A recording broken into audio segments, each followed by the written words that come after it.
talking to us. That's a really strong Maori talk. Ooh, spirits from the past. Is it?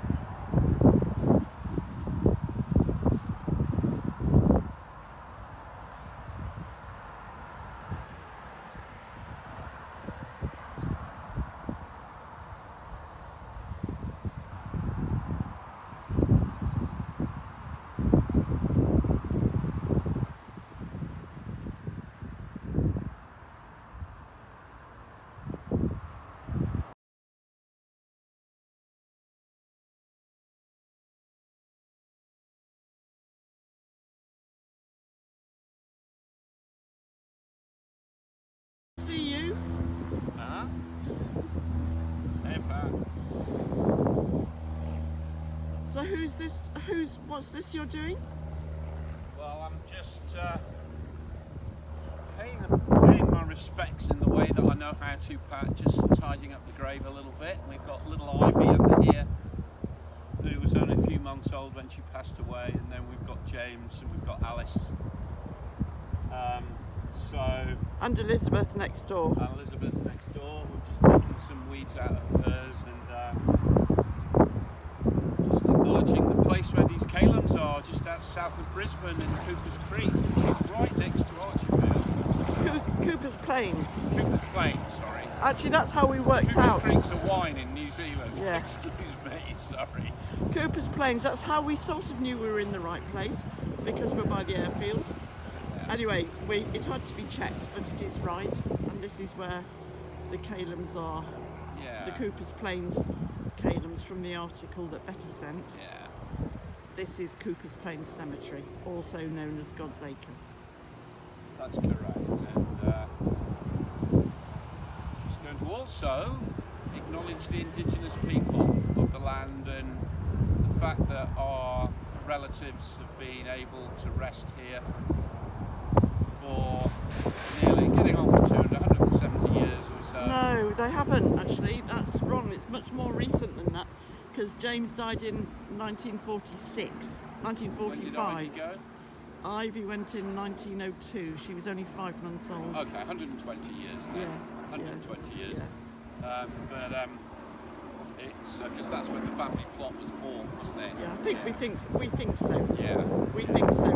And next door is the grave of Ellen Compton, who is the mother of the person who married George. And George went off to become a timber merchant, actually somewhere else. So what we notice here is that there's a nice headstone for Elizabeth, but there's no other memorial headstones. Whether that was original or whether they've fallen by the wayside, we don't know. But yeah, it might also reflect their Protestant beliefs. Anyway, I'm going to stop.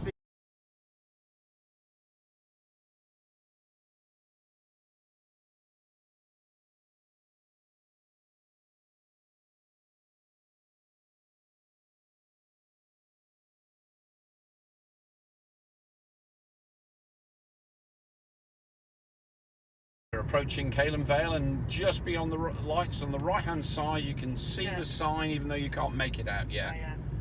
Just by the speed limiting sign. It's going behind a tree.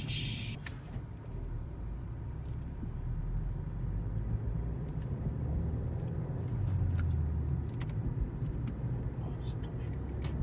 Stop it. Whee!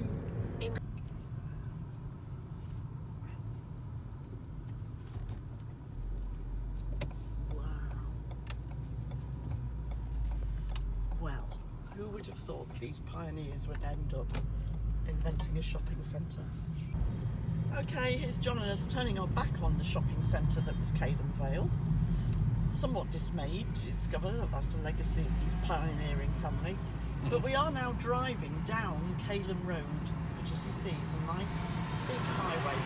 And the reason that we're doing this, apart from it being called Calam Road, is because we are going to visit the cemetery and the crematorium where George Calam was cremated. George Calam died in 1977, aged 95, and both John and I think it extraordinary that we had never heard of him, or any of the other Calams, or the Calams for that matter. And we think it's extraordinary that we just knew nothing about them. George Calam became a timber merchant.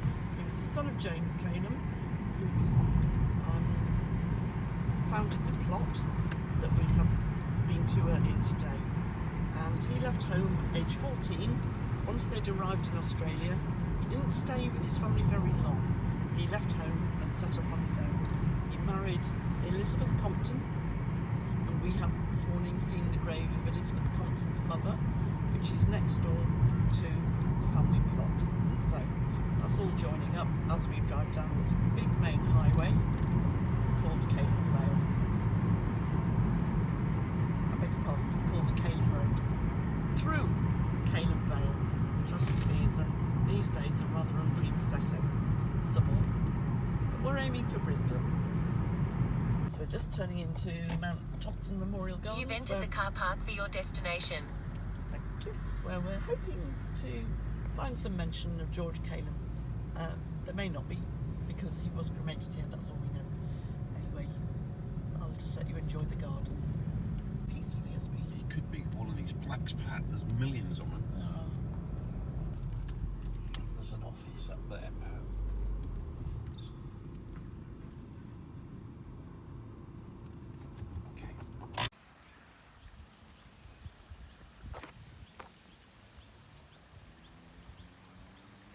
Okay. And we're at the far end, I think.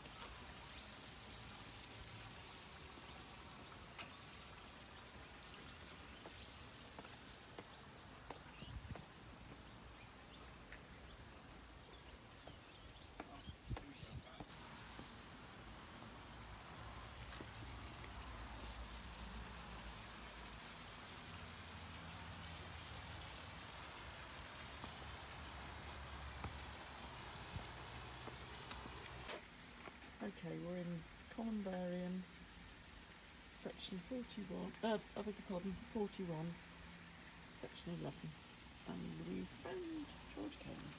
Oh yeah, there he is. Down. What's that clip appear to be? There we go. Now George, as we know, died aged 95, well respected for having done good works, about which he was pretty quiet most of the time. So our conversation... Thompson Memorial Gardens and Crematorium. Okay, so we are in Mount Gardens. Mount No. Thompson. Okay, we are here in Mount Thompson Memorial Gardens and Crematorium after having done take 3 to get that bit right. And this is where he lies on the map. Where John's finger is. Thank you. Answer questions, and one of them is how these Australian Calams were connected to the Calams that we know about, because they all came from Yorkshire, and we think it's really strange that we've never heard any of them.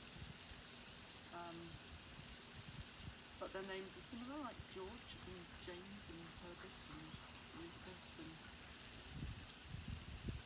and another question that we have is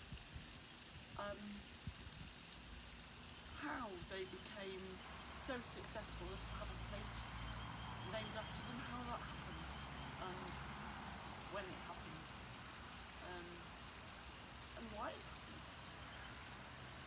Because we know George Calam did good works, but we don't know exactly what they were. And as far as we know, nobody got the Order of Australia or anything like that, so there's some work to do there. Anyway, that's as far as John and I have got to investigate.